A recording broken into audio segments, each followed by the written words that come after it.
Tax நேயர்களுக்கு வணக்கம். ஜெயிச்சும் ஆட்சி பிடிக்க முடியாத ஒரு சூழ்நிலையில தான் விஜய் அவர்கள் இருக்கிறாரு. தனக்கு அதிகமான இடங்களை நான் எடுத்திருக்கிறேன், ஆனாலும் என்னால் ஆட்சி பிடிக்க முடியலையே அப்படின்ற ஒரு சூழ்நிலையில விஜய் அவர்கள் ரொம்ப தவித்துட்டு இருக்கிறாரு.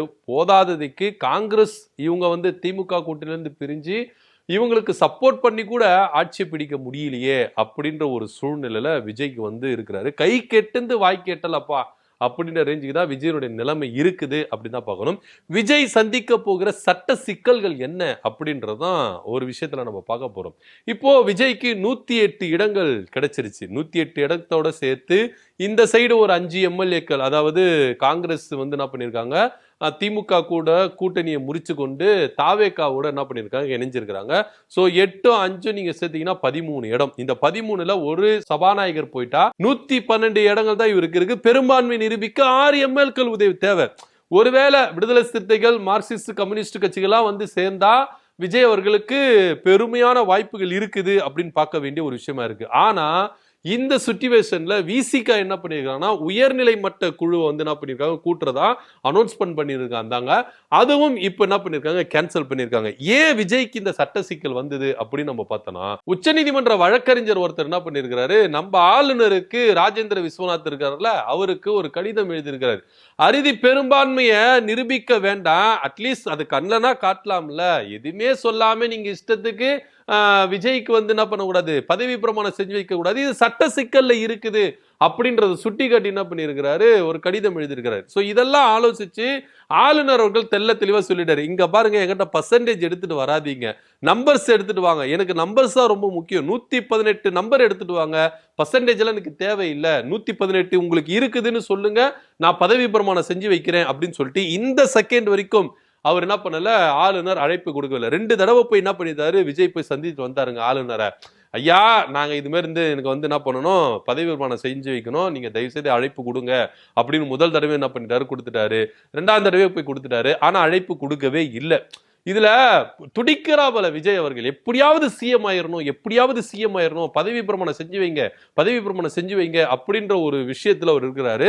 சோ இப்படி அரசியல் சிச்சுவேஷன் இப்படி போயிட்டு இருக்கும்போது விஜய்க்கு கொடுத்த பாதுகாப்பு என்ன பண்ணிருக்காங்க, ரிட்டர்ன் பெற்றிருக்காங்க கவர்மெண்ட் அப்படிதான் நம்ம பார்க்கணும். ஏன்னா இங்க இன்னொரு விஷயத்தை நம்ம பார்க்கணும், விஜய் அவர்கள் அதிகப்படியான இடங்களை பெற்றுட்டாரு, அவர் தான் ஆட்சி அமைக்க உரிமை கோர போறாரு அப்படின்னு சொன்ன உடனேயே கடந்த 3 நாட்களாக விஜய் அவர்களுக்கு பாத்தீங்கன்னா கான்வாய் வாகனம் கொடுக்கப்பட்டது, பாதுகாப்பு, உயர் பாதுகாப்பு, அதாவது சிஎம்க்கு என்ன பாதுகாப்பு கொடுப்பாங்களோ அந்த உயர் பாதுகாப்பு அவருக்கு கொடுக்கப்பட்டது. அவங்க வீட்டுல பாத்தீங்கன்னா அந்த ஸ்கேனர் விஷயம் எல்லாமே வச்சிருந்தாங்க. சோ இது எல்லாத்தையும் என்ன பண்ணிட்டாங்க, இப்ப ரிட்டர்ன் வாங்கிட்டாங்க. காவல்துறை பாதுகாப்பு என்ன பண்ணிட்டாங்க, ரிட்டர்ன் வாங்கியிருக்கிறாங்க விஜய் அவர்களுக்கு. நேற்றைய தினம் வரைக்கும் அவர் என்ன பண்ணியிருந்தாரு, கான்வாயோட என்ன பண்ணியிருந்தாரு, ஜெகஜோதியா என்ன பண்ணாரு, சுத்திட்டு வலம் வந்துட்டாரு. ஆனா நைட்டு அவரு பட்டினம்பாக்கத்துல இருந்து நீலாங்கரை வீட்டு போகும்போது சிங்களா போயிருக்காப்பல, ஒரு வாகனம் கூட இல்லை, எல்லா வாகனமும் கான்வாய் வாகனம், பாதுகாப்பு வாகனம் எல்லாமே ரிட்டர்ன் பெற்று இருக்கிறாங்க அப்படின்னு தான் பார்க்கணும். சோ இதை சுத்தி வச்சு பார்க்கும் பொழுது ஒருவேளை விஜய் அவர்களுக்கு பெரும்பான்மை நிரூபிக்கிறதுக்கு அதிகப்படியான எண்கள் இல்லாததுனால இங்க வேற மாதிரி ஒரு சிச்சுவேஷன் வரும் அப்படின்னு பார்க்க வேண்டியது. ஏன்னா இப்ப இதுல நீங்க பாத்துக்கோங்க, ஆளுநர் 16வது சட்டசபையை கலைச்சிட்டாரு, இப்போ சட்டப்பேரவையே கிடையாது, இப்ப யாரு சிஎம் கிடையாது, இங்க ஆட்சி பாத்தீங்கன்னா எம்டியா இருக்கு, இன்னும் யாரு ஆட்சி அப்படின்னு கம்பளம். கொஞ்ச நாள் வெயிட் பண்ணுவாரு ஆளுநர் விஸ்வநாத் அவர்கள். ஒருவேளை யாருமே உரிமை கோரல அப்படின்னு பாத்தீங்கன்னா குடியரசுத் தலைவருக்கு என்ன பண்ணுவாரு, பரிந்துரை செஞ்சிருவாரு, இங்க குடியரசு ஆட்சி அமையணும் அப்படின்னு சொல்லிட்டு. உடனே அவங்கள என்ன பண்ணுவாங்க, குடியரசு ஆட்சியை அமல்படுத்திடுவாங்க. அதுக்கப்புறம் ஒரு சான்ஸ் கொடுப்பாங்க. அதுக்கப்புறம் அவங்க செயல்படுத்த முடியல அப்படின்னா இங்க 6 மாதத்துக்குள்ளாக திரும்ப ஒரு தேர்தல் நடக்கும் அப்படின்னு பேசப்படுது. சட்ட விதிமுறைகளும் அப்படி இருக்குது. ஆனா திமுக தரப்புல இருந்து என்ன சொல்லிட்டாங்கன்னா, இன்னொரு தேர்தலை சந்திக்க தயாராக இல்லை அப்படின்ற ஒரு விஷயத்த அவர் சொல்லிட்டாங்க. உண்மையிலேயே திமுக இந்த விஷயத்துல தாவேக்காவுக்கு சப்போர்ட் பண்ணுது. நீங்க ஒரே ஒரு விஷயத்தை மட்டும் நல்லா நோட் பண்ணணும், ஆளுநர் அவர்கள் இங்க சட்ட விதிகளுக்கு மாறாக செயல்படுகிறார். ஏன்னா ஒருத்தரவங்க ஆட்சி கோர்றதுக்கு உரிமை கோர்றாங்கன்னா ஆட்சி பதவி பிரமாணம் செஞ்சு வச்சிடணும். பெரும்பான்மை நிரூபிக்கிறதுக்கு ஆளுநர் மாளிகையில பெரும்பான்மை நிரூபிக்கணும்னு அவசியமே கிடையாது, சட்டத்துல இடமும் கிடையாது. சட்டசபையில தான் பெரும்பான்மை நிரூபிக்கணும். எங்க கேட்ட அதிகப்படியான எம்எல்ஏக்கள் இருக்கிறாங்க, நாங்க தான் ஆட்சி அமைக்கிறதுக்கு எங்களுக்கு தான் எலிஜிபிள் இருக்குது அப்படின்னு சொல்லிட்டு 112 பேரோட கூட போயிட்டு என்ன பண்றாரு விஜய் அவர்கள் ஆளுநர் மாளிகையில எங்களுக்கு பதவி பிரமாணம் செய்யறதுக்கு, ஆட்சி அமைக்கிறதுக்கு அழைப்பு கொடுங்கன்னு சொல்றாரு. இவருடைய கடமை என்ன தெரியுமா, ஓகே 112 எடுத்துட்டு இருந்தீங்களா, ஓகே நீங்க தான் வந்து அதிகப்படியான இடங்கள் எடுத்திருக்கீங்க, ஆனா எனக்கு சட்டசபையில பெரும்பான்மை நிரூபிக்கணும் அப்படின்னு சொல்லிட்டு ஆளுநர் என்ன பண்ணணும்னா விஜய ஆட்சியை அமைக்கிறதுக்கு அழைப்பு கொடுக்கணும். ஆனா இவர் கொடுக்க மாட்டேங்கிறார். இவருக்காக காங்கிரஸ் குரல் கொடுக்குது, திமுக குரல் கொடுக்குது, அதிமுக குரல் கொடுக்குது, எல்லா கட்சியினரும் குரல் கொடுக்குறாங்க. ஆனா விஜய் மட்டும் குரல் கொடுக்க மாட்டேன். இப்ப நீங்க தான் ஆட்சி அமைக்கணும், நீங்க தான் முதலமைச்சர் ஆகணும், உங்களுக்காக நீங்க போராடுங்க ஐயா. நீங்க சினிமால இருக்கும் போது தான் உங்களுக்காக போராடல, நீங்க தேர்தல்ல கொடுத்தா நீங்க போராடல, இப்ப ஆட்சி அமைக்க போறீங்க, இப்ப வச்சுனா போராடுங்க அப்படின்னா நான் போராட மாட்டேன், நான் குரல் கொடுக்க மாட்டேன் அப்படின்னு ஒத்த காலில் நிக்கிறாரு விஜய் அவர்கள். சீங்க நீங்க ஒரு விஷயத்தை நல்லா நோட் பண்ணணும். ஏன்னா காங்கிரஸ் திமுக கூட்டிலிருந்து விலகி வந்துருச்சு, தாவேக்காக்கு சப்போர்ட் பண்ணுது. இப்போ இவங்க கிட்ட 112 சீட்டு இருக்கு. இந்த 112 சீட்டோட போயிட்டு என்ன பண்ணு, எங்களுக்கு ஆட்சி அமைக்கிறதுக்கு அதிகாரம் இருக்கு, எங்களுக்கு அழைப்பு கொடுங்க அப்படின்னு ஆளுநர் சொன்னா, ஆளுநர் பதவி பிரமாணம் செஞ்சு வச்சுட்டு 2 வாரத்துக்குள்ள ஆளுநர் சொல்லணும், 2 வாரத்துக்குள்ள எனக்கு பெரும்பான்மை நிரூபிக்கணும்னு சொல்லிட்டா, இவங்க சட்டமன்றத்தை கூட்டி என்ன பண்ணும், 2 வாரத்துக்குள்ள பெரும்பான்மை நிரூபிக்கணும். ஒருவேளை பெரும்பான்மை நிரூபிக்கல அப்படின்ற பட்சத்தில் ஆட்சி கவுரும். அதுக்கப்புறம் என்னென்ன நடவடிக்கைகள் எடுக்கணுமோ, சட்டத்திட்டங்களுக்கு உட்பட்டு எடுக்கணுமோ அதெல்லாம் எடுத்துக்கலாம். ஆனா ஆளுநர் அவர்கள் இவ்வளோ பெரும்பான்மையை நாங்க இடம் கொடுத்துருக்கிறோம், ஆட்சி அமைக்கிறதுக்கு நாங்க அதிகாரமா இருக்கிறோம், எங்களுக்கு அழைப்பு கொடுக்கணும், கொடுக்க மாட்டேங்கிறாரு. ஆனா தாவேக்கா அமைதியா இருக்குது.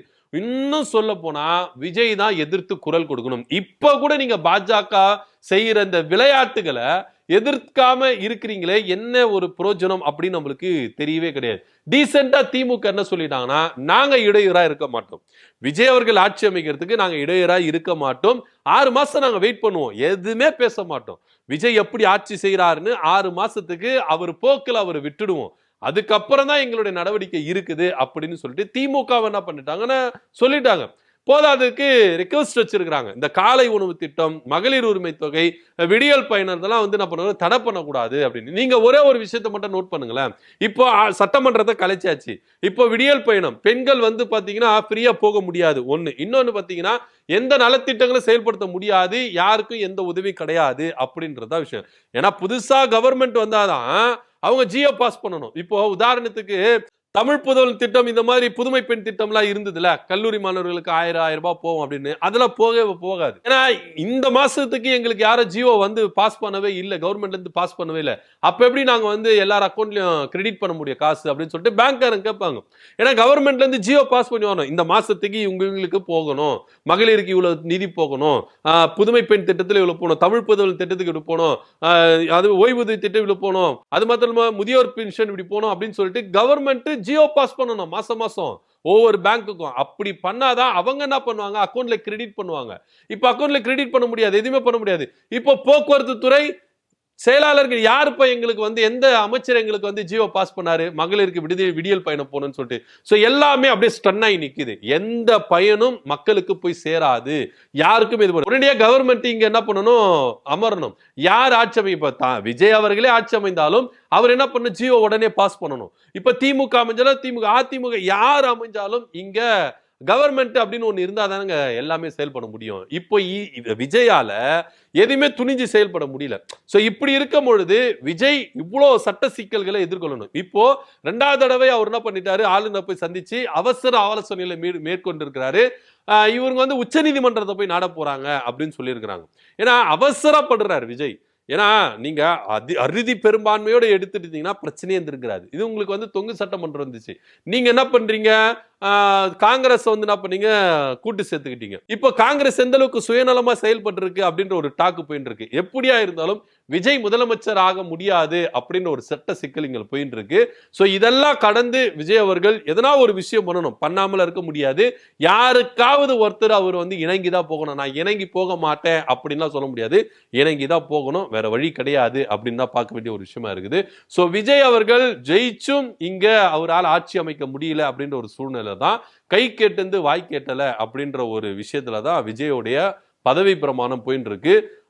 எப்படியாவது விஜய் அவர்கள் ஆட்சி அமைக்கணும் அப்படின்ற ஒரு முனைப்போட அவர் செயல்பட்டு இருக்காரு. என்ன வேணா நடக்கலாம், திடீர்னு ஆளுநர் அழைப்பு கொடுத்து ஆட்சி அமைக்கிறதுக்கு உரிமைகளா 2 வாரத்துக்குள்ள பெரும்பான்மை நிரூபிக்கணும். ஏன்னா சட்ட விதிமுறைகள் இது இருக்குல்ல, அதுபடிதானே ஆளுநர் செயல்படணும். சோ அதுக்கு ஆளுநர் அழைப்பு கொடுப்பார் அப்படின்னும் நம்ப வேண்டிய ஒரு விஷயமா தான் இருக்குது. சோ இதை பத்தியோட கருத்து என்ன அப்படின்னு கீழே கமெண்ட் பண்ணுங்க. நன்றி, வணக்கம்.